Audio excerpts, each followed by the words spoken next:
रामकृष्ण आणि सर्वांना. आज दिनांक 8 जुलै 2026.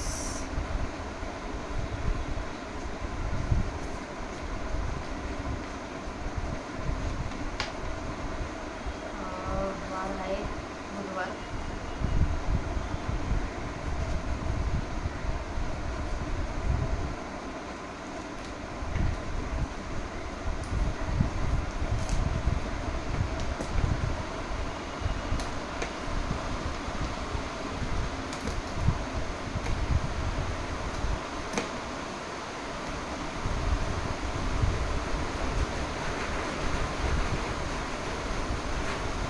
बॅकग्राऊंड नॉईज पाऊस चालू आहे होते.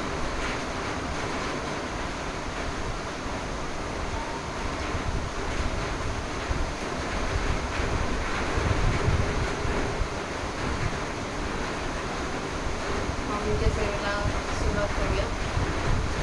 वक्रतुंड महाकाय सूर्यकोटी समप्रभ निर्विघ्नं कुरु मे देव सर्व कार्येषु सर्वदा अलंकापुरी पुण्यभूमी पवित्र ज्ञानतो ज्ञान राजा सुपात्र तया आठवीता महापुण्यराशी.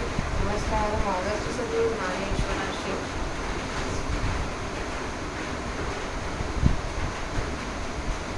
आपण या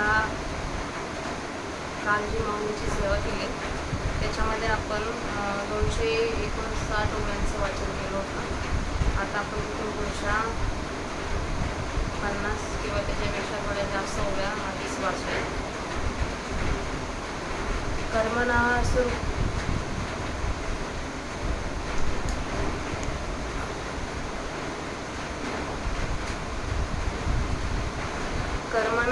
सुकृतस्याहुः सात्विकं निर्मलं फलं रजस्तु फलं दुःखं ज्ञानं तमसः फलं.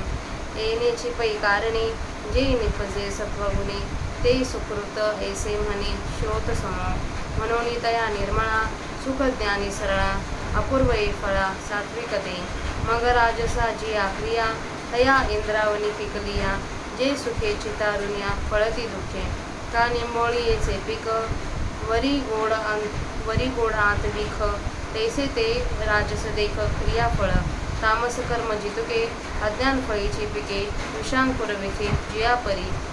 सत्वात संजयाते ज्ञानं रजसो लोभयेव च प्रमादमोह तमसो भवतो ज्ञानमेव च. म्हणून बारे अर्जुना एथ सत्वची हेतु ज्ञाना जैसा की दिनमाना सूर्य हा पै आणि तैसेची हे जाण लोभासी रजकारण आपले विस्मरण ऐकवता जेवी. मोह अज्ञान प्रमादा हया मिळे या दोषवृद्धा पुढती प्रबुद्धा तमची मुळ. ऐसे विचारांचा डोळा तिन्ही गुण हे वेगवेगळा दाविले जैसा आवळा का हातीचा. तव रजत मे दोन्ही देखिली प्रौढपतनी सत्वा मासुनी नानी ज्ञानाकडे. म्हणून सात्विका वृत्ती एक झाले गा जन्मप्रती सर्व त्यागी चतुर्थी भक्ती जैसी. उद्भवचंती सत्वस्था मध्ये तिष्ठन्ति राजसा जदन्य गुणवृत्तिस्था अधो गच्छन्ति तामसाः. तैसे सत्वाचे निनतनाचे असणे जाणे जयाचे ते तनु त्यागी स्वर्गीचे राय होती.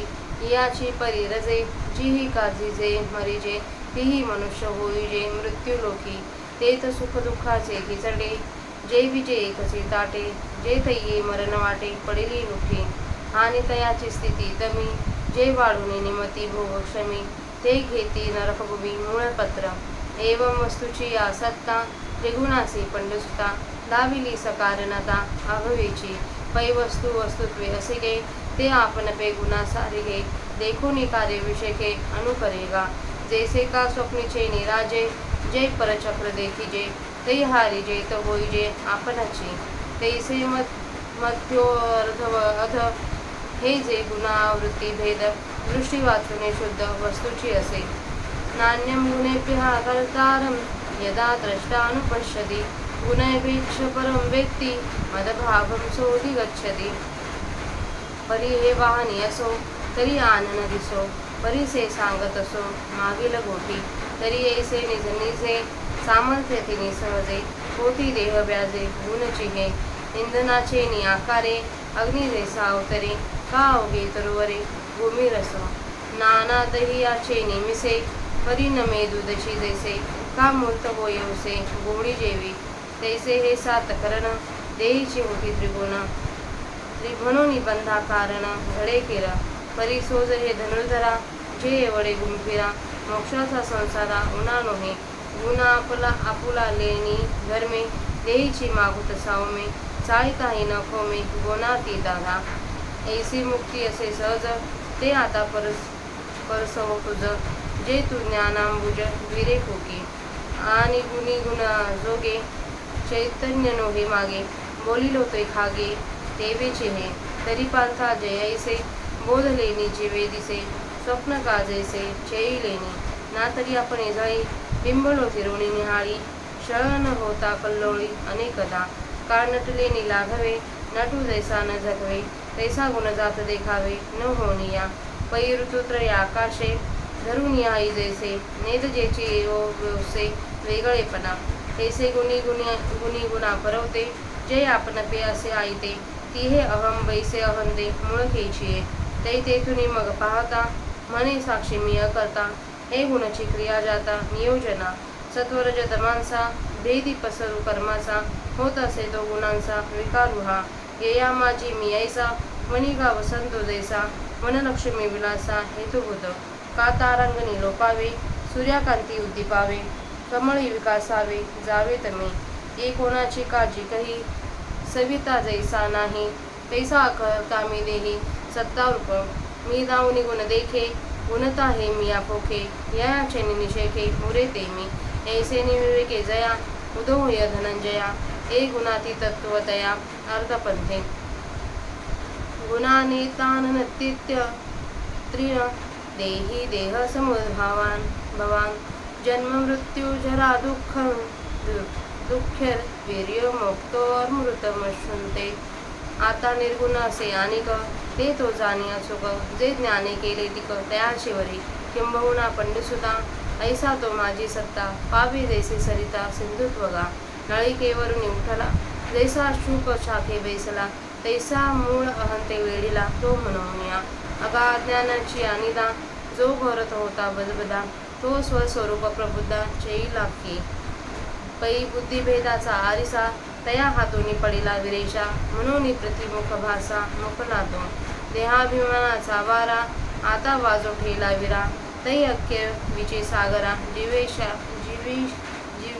जीवेशा हे म्हणून मत भावेसी प्राप्ती पाविजे तेने सरिसी वर्षांती आकाशी घनजात जेवी देवी मी होऊन निरुता मग देईची हे असता नागवे देह संबोधा गुणांसे तो जैसा भिंगाचे निघरे दीप प्रकाशुनावरे कान विजेची सागरे वळवानो तैसा आला गेला गुणांचा मोधू न मिळे तयाचा तो देही जैसा व्योमीचा चंद्रजळी तिन्ही गुण आपुला लिया प्रौढी देही नाचवती वागडी तो पाहोही न झाडी अहंते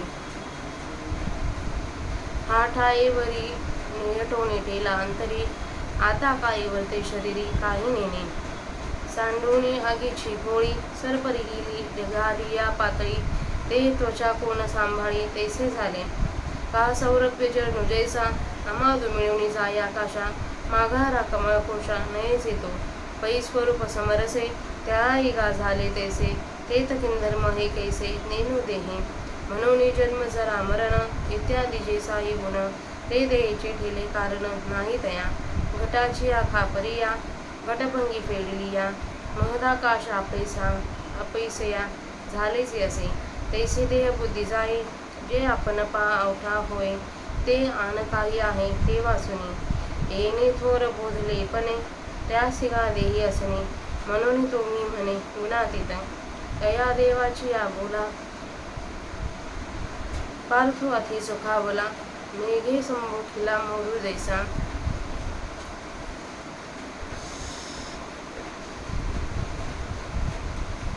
इथे आपल्या 319 ओव्यांचं वाचन झालंय. आता आपण त्यांचे मराठी अर्थ बघूया.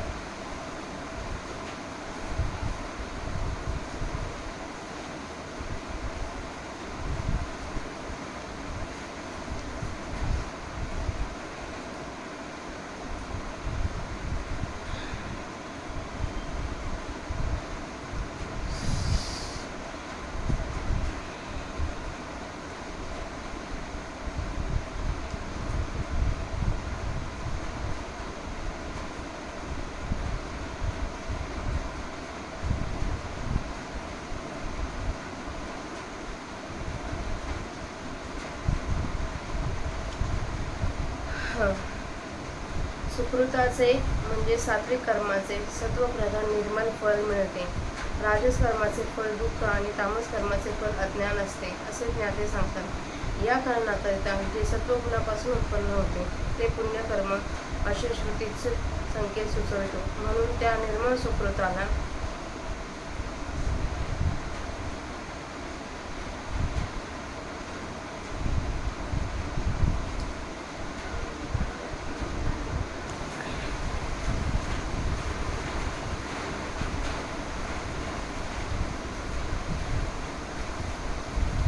या कारणाकरता जे सत्वगुणापासून उत्पन्न होते ते पुण्यकर्म असे श्रुतीत संकेत सुचवतो. म्हणून त्या निर्मळ सुकृताला सरळ असे सुख व ज्ञान ही लोकोत्तर फळ येते व ते सात्विक फळ होय. मग राजस क्रिया ज्या आहेत त्या पिकलेल्या इंद्रावणीच्या फळाप्रमाणे आहेत. कारण की त्या क्रिया बाहेरून दिसण्यास जरी सुखाने रंगवलेल्या असतात तरी त्या बियांचे फळ दुःख हे असते. अथवा कडुनिंबाच्या निंबोळ्या बाहेरून सुंदर दिसतात पण आत विषासारख्या कडू असतात. त्याप्रमाणे ते राजस क्रियांचे फळ आहे असे समज. ज्याप्रमाणे विषाच्या अंकुराला विषाच फळ येते त्याप्रमाणे जितके तामस कर्म आहे तितके अज्ञानरूप पिकते. सत्वगुणापासून ज्ञान उत्पन्न होते व रजोगुणापासून केवळ लोभ उत्पन्न होतो. तमोगुणापासून प्रमाद व मोह एवढेच नव्हे तर अज्ञान सुद्धा उत्पन्न होते. म्हणून बा अर्जुना, जसा सूर्य हा दिनमानाला हेतू आहे तसा इथे सत्वगुणच ज्ञानाला हेतू आहे. ज्याप्रमाणे अद्वैत परमात्म्याला आपले स्वरूप विस्मरण हे जीवदशेला येण्यास कारण आहे त्याप्रमाणे लोभाला रज कारण आहे. हे शहाणे अर्जुना, मोह अज्ञान व प्रमाद या मलिन दोष समुदायाला वारंवार तमोगुण कारण आहे. तळहातावरील आवळा जसा सर्व बाजूने दाखवावा त्याप्रमाणे हे वेगवेगळे तिन्ही गुण विचारांच्या डोळ्यांना दिसतील असे दाखविले. तेव्हा रजोगुण व तमोगुण हे दोन पतन घडवून आणण्यास समर्थ आहेत आणि सत्वगुणा वाचून ज्ञानाकडे कोणी नेत नाही असे दिसून आले. म्हणून ज्याप्रमाणे सर्व गोष्टींचा आर्थ जिज्ञासू व अर्थार्थी या तिन्ही भक्तीचा त्याग करून ज्ञानी भक्त ज्ञानरूप भक्तीचे जन्मभर आचरण करतात त्याप्रमाणे कित्येक पुरुष अमरणांत सात्विक वृत्तीने राहण्याचा निश्चय करतात. सत्वगुणी पुरुष उच्च ठिकाणी स्वर्गादी लोके जातात. रजोगुणी पुरुष मध्येच मनुष्य लोके राहतात. निंद्यगुणी तमोगुणी पुरुष अधोगतीला पशुपक्षादिकांच्या जन्माला जातात. त्याप्रमाणे सत्वाच्या उत्कर्षामध्ये ज्याचे जगणे व मरणे असते ते देहत्यागानंतर स्वर्गाचे राजे होतात. याचप्रमाणे जे रजोगुणाने जगतात व मरतात ते मृत्यूलोकात मनुष्य होतात. त्या मृत्यूलोकात सुखदुःखाची खिचडी देहरूपी एकाच ताटात जेवावी लागते व जेथे ज्या मृत्यूलोकात रजोगुणाच्या स्वाधीन झाले तर मरणरूपी वाटेत सापडले असता बाहेर पडता येत नाही व त्या स्थितीने शरीरात तमगुणाच्या उत्कर्षात जे मरतात ते नरकभूमीला जाण्याचा दाखला घेतात. अशा रीतीने वस्तूच्या सत्तेने सत्वादी तिन्ही गुण ऊर्ध्वादी गतींना कसे कारण आहेत हे अर्जुना तुला संपूर्ण सांगितले. वस्तू ही वस्तुत्वाने आपल्या ठिकाणी पूर्णत्वाने आहे तरी ती वस्तू विस्मृतीने आपण आपल्या गुणांसारखे पाहून त्या त्या गुणांच्या विशेष कार्याप्रमाणे वागते. आपल्यावर परचक्र आले आहे असे ज्यावेळेस राजा स्वप्न पाहतो त्यावेळेस ते परचक्र निवारण करण्याच्या कामी घडलेला जय अथवा पराजय तो आपणच होतो. त्या स्वप्नातील जयामुळे अथवा पराजयामुळे राजाचा मूळचा राजेपणा वाढला नाही अथवा कमी झाला नाही तर तो आहे तर तसाच आहे. त्याप्रमाणे वरील राजाच्या दृष्टांताप्रमाणे उत्तम गती, मध्यम गती व अधोगती हे गतीचे भेद गुणवृत्तीच्या भेदामुळे आहेत. ही गुणांची दृष्टी जर टाकली तर ब्रह्म वस्तू शुद्ध आहे तशीच आहे. ज्यावेळी पुरुष गुणांचा द्रष्टा होऊन गुणा वाचून इतर दुसरा करता नाही असे जाणतो व गुणाहून वेगळा जो आत्मा त्याला जाणतो तेव्हा तो पुरुष गुणातील जे मत्स्वरूप त्याप्रत पावतो. परंतु हा बोलण्याचा ओघ राहू दे. तर हे आमचे सांगणे विषयांतर झाले तसे तुला वाटू देऊ नकोस. आता मागील विषय पुढे सांगतो ऐक. तर हे तिन्ही गुणच आपापल्या सामर्थ्याने याप्रमाणे स्वभावतः देहाच्या निमित्ताने होतात. देहच बनतात. लाकडाच्या आकाराने अग्नी जसा आकाराला येतो अथवा जमिनीतील रस हाच मोठमोठ्या झाडांच्या रूपाने दिसतो अथवा दह्याच्या रूपाने जसे दूधच परिणाम पावते अथवा ऊसाच्या रूपाने जशी शरीर गोळीच प्रकट होते त्याप्रमाणे हे तीन गुण अंतःकरणासह देहात सूक्ष्म व स्थूल देह होतं.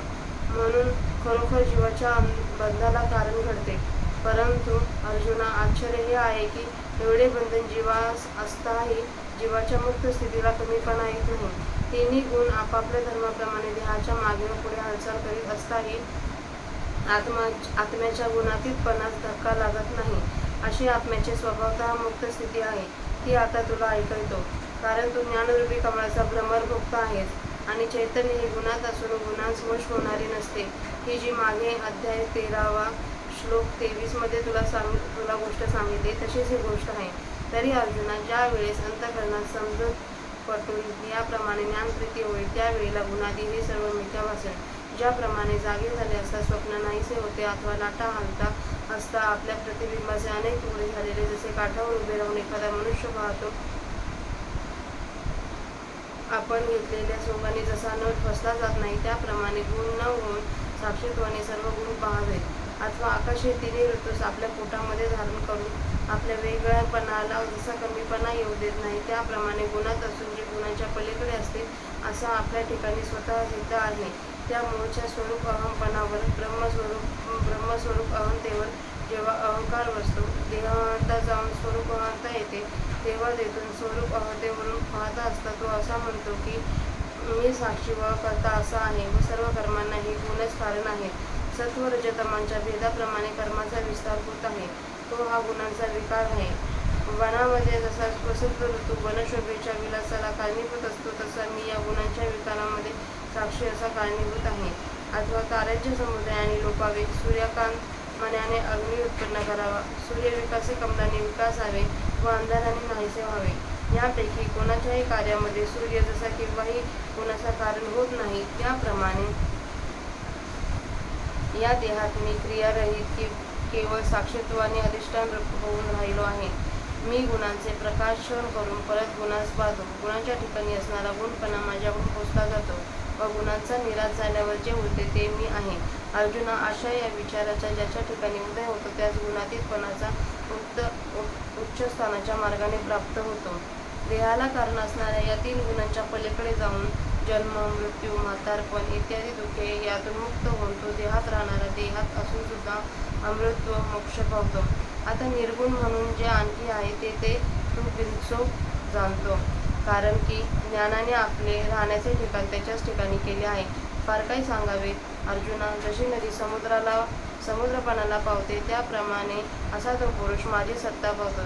जसा राघू नळिकेवरून उलटून मोकळेपणाने झाडाच्या फांदीवर बसावा तसा तो देहांता सोडून स्वरूप ब्रह्म हेच मी आहे अशा स्वरूप अहंतेने तो वेष्टीला गेला. अज्ञानरूपी निद्रेने जो मोठमोठ्याने घोरत होता तो हे शहाण्या अर्जुना आत्मस्वरूपी जागा झाला. अर्जुना, प्रेत प्रतीती हाच कोणी आरसा तो यांच्या हातून पडून फुटल्यामुळे तो प्रतिबिंबाच्या जीवपणाच्या भासाला मुकला.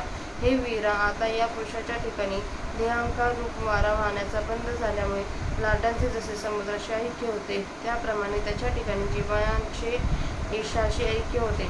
म्हणून त्या पुरुषाला लागलीच मदभावाची प्राप्ती होते. ज्याप्रमाणे पावसाळा संपल्यावर ढग आकाशरूप होतात त्याप्रमाणे वस्तुतः मदरूप झाल्यावर मग जरी तो या देहात असला तरी या देहाला उत्पन्न करण्याच्या तावडीत सापडत नाही. ज्याप्रमाणे अभ्रकाच्या कंदिलाने दिव्याचा प्रकाश आवरला जात नाही अथवा समुद्राने जसा वडवाना विजला जात नाही त्याप्रमाणे गुणाच्या येण्या जाण्याने त्याचा बोध मळत नाही. जसा आकाशातील चंद्र जळात असतो तसा तो देहात असतो. तिन्ही गुण आपापले सामर्थ्याने देहामध्ये नाना प्रकारच्या चेष्टा करतात, पण तो आपल्या अहंतेला त्या चेष्टा पाहण्यासही पाठवित नाही. येथपर्यंत की तो अंतःकरणात दृढ निश्चयाने राहिला आहे. आता शरीराच्या ठिकाणी काय घडते हे तो काही जाणत नाही. आपल्या अंगावरची काठ टाकून सर्पाने बिळात प्रवेश केल्यावर ती त्याची काठ कुणी सांभाळावी तसे त्या पुरुषाच्या देहाशी झाले आहे. अथवा कमळातील सुवास परिपक्व झाल्यावर जसा तो सुवास आकाशात मिळून जातो व तो पुन्हा कमळाच्या फुलाकडे माघारी येत नाही.